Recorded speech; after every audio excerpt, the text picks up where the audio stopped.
Hello guys, projectPet here with a new release.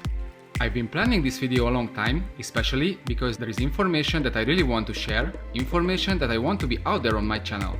In this video I talk about what is a better pet lizard to keep, a Savannah Monitor or a red/black and white TEGU. I know that there are multiple videos about the subject, but I really wanted to create my own version because the subject is important to me. Why?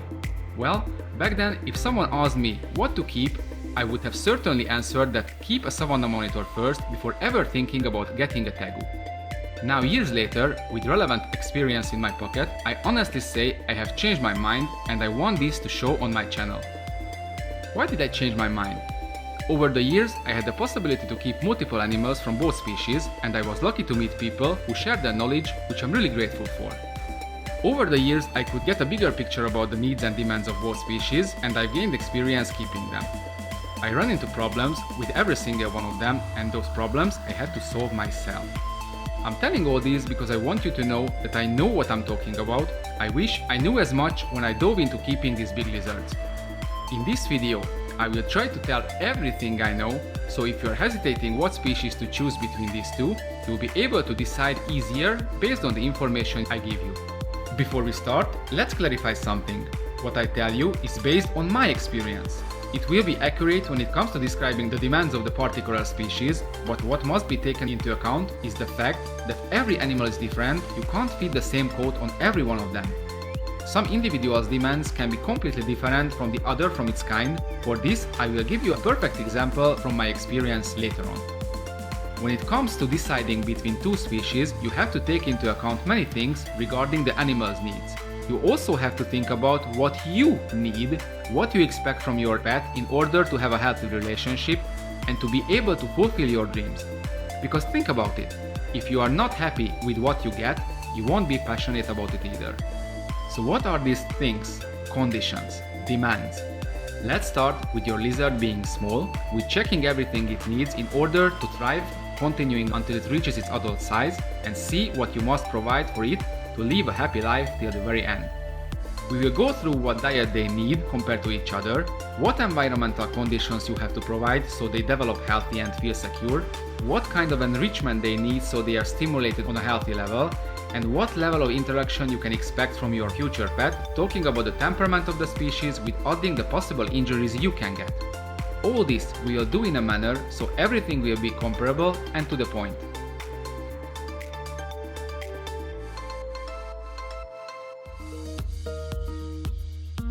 So, let's start in the beginning.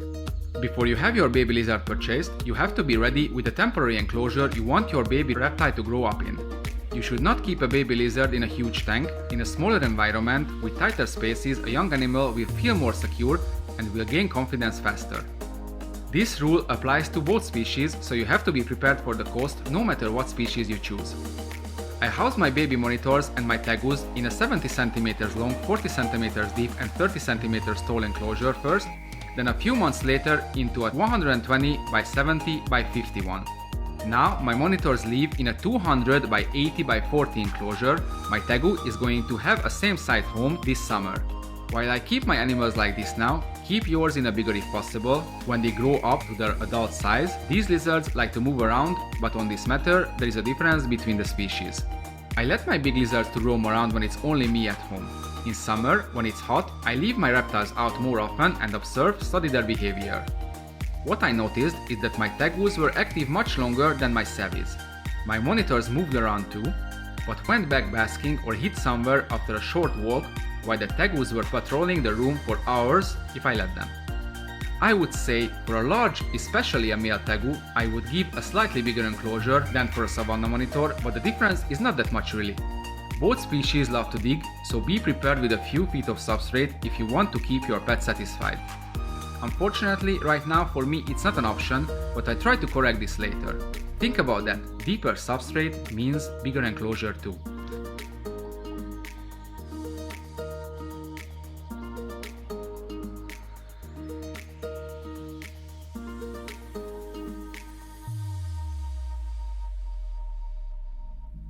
Let's stay with the subject and talk about substrate more. Both TEGUs and monitors need a mix of certain substrate, which will be exactly the same mix for young and adult animals. Since they need a huge enclosure, you have to prepare for a large volume of substrate which has to be sterilized from parasites. The reason I'm mentioning all this, because you obviously need to change the substrate at some point, and there is an issue. Tegus can be kept on a mix that contains stuff that decomposes in nature, like mulch, cocoa fiber, soil, etc., while Savannah Monitors are kept on a mix which contains a lot of dirt and sand. Here in Hungary, you cannot dump stuff like sand or matter containing a large amount of sand just anywhere. You need to find certain places where you can leave construction waste and stuff like that. If it's a problem for you as well, you might want to stay away from keeping Savannah Monitors, because if you don't, you need to get rid of bags and bags of dirt and sand all the time. Check your regulations, it's not a joke, you can get in serious trouble and get fined if you break the law. Before we go on, I would like to say a few words about hides. They will require those, both species regardless of age. A reptile will get more chilled and confident if there are places it can retreat to. Both of these species dig tunnels for themselves in the wild. If you can't provide enough substrate to dig in, you need to make hides yourself. For small animals, it's easy to find something, but for an adult tegu or a savvy, you need to construct something big and durable. It's not that hard, but if you feel you can't do it, maybe you should find a smaller lizard species for yourself.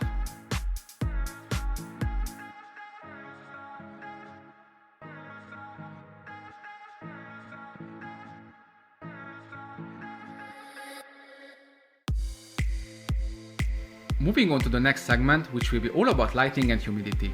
When these animals are small, they need the same lighting conditions as in adult age. However, the two species have different needs when it comes to UVB. While Savannah Monitors don't require UVB by the book, UVB is an absolute must for tegus. Before we talk more about tegus, I want to tell that even though monitors don't need UVB, they really appreciate when provided. I experienced increased appetite, activity, and even more beautiful skin colors when exposed to UVB. As for tegus, as I said, it's a must. Doesn't matter if your tegu is young or adult, UVB should be present if you don't want your pet to develop metabolic bone disease, which it will fast if kept without UVB bulbs or direct sunlight. All reptiles need a temperature gradient in order to thermoregulate. They need a hot basking spot, a healthy ambient temperature, and a cool side. Basking spot should be set so the entire body of the lizard can fit under the heat area.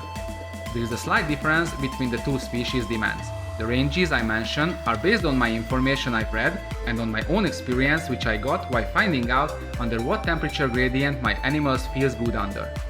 Savvies need a 30-33 degrees ambient temperature with a 40-48 degrees basking spot and a 26-28 degrees cool side.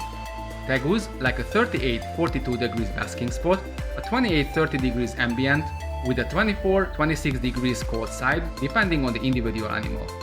When it comes to humidity, my savvies look great while kept in about 50% humidity. For a tegu, I would advise a range from 60 to 80%.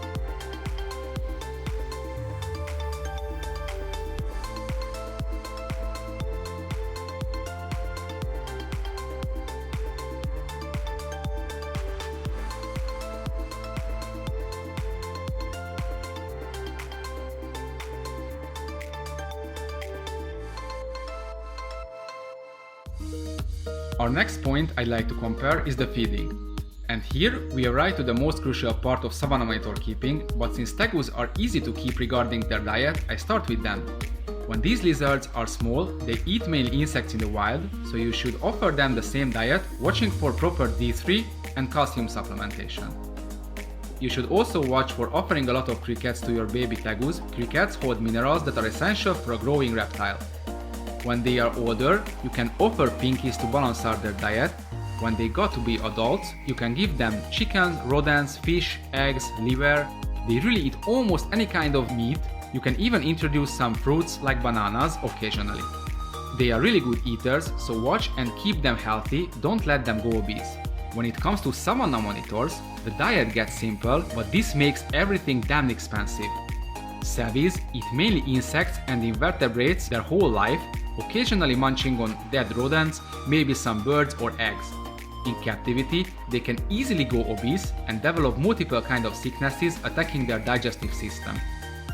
That is why you should not overfeed them with rodents. 95% of their food should be insects and invertebrates. One of my Savis can't even digest other type of food, chicken causes diarrhea, rodents he regurgitates, but when fed 100% of insects, he is fine. So people, if you are not ready to pay a tons of money for insects, do not buy a Savannah Monitor because that is what they should eat.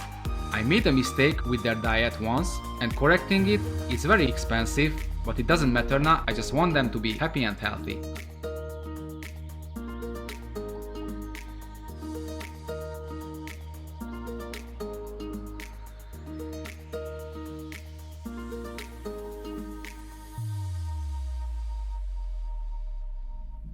The last part, but probably the most interesting to discuss, is the interaction. I can easily tell both species are great to interact with, even though there can be bad examples for everything. I would say most Tegus and Savis are pretty confident even when they are young, so handling can and should be started right away. They are very inquisitive, however, Savannah Monitors tend to lose their curiosity when they get larger. They both get very tame when handled often. I would say Savis are taming down faster due to their chilled nature, but Tegus get to be just as tame, maybe you have a bit more trouble when they are juveniles. What I can tell is that if you put the time and effort into taming them down, both species can turn into puppy dogs. Even though I have said a lot of good things about them, we must not forget about the fact that these animals are more than capable of inflicting damage, causing really serious injuries. Young animals from both species can hurt, but real damage comes from adults, of course. Savannah Monitors can bite, but as I noticed, most of their threat display is just huffs and puffs, however Tegus tend to bite faster, and when they do it with ferocity. Their explosive body makes them lightning fast, it's really hard to avoid a bite if they want to hurt you. You should watch for young males when they hit puberty, they can turn into little devils from puppy dogs from one day to another. Their jaws are filled with razor-sharp teeth, and they can sever a grown man's finger off. That's why I wouldn't advise Tegus for small kids, but that's just me. You could see that I haven't made charts or gave ratings for this video. I wanted to simply state the facts and share my experience and let you guys decide what to like, what to choose based on the information you receive. I'm not saying which animal is better than the other. What I believe is that for some, Savannah Monitors will be the perfect choice, while Tegus will suit others better. Both species are wonderful and I love keeping them, even though keeping these lizards has its ups and downs all the time. I hope I could help you with this video. I hope after watching it you can pick easier what suits you the best. See ya guys!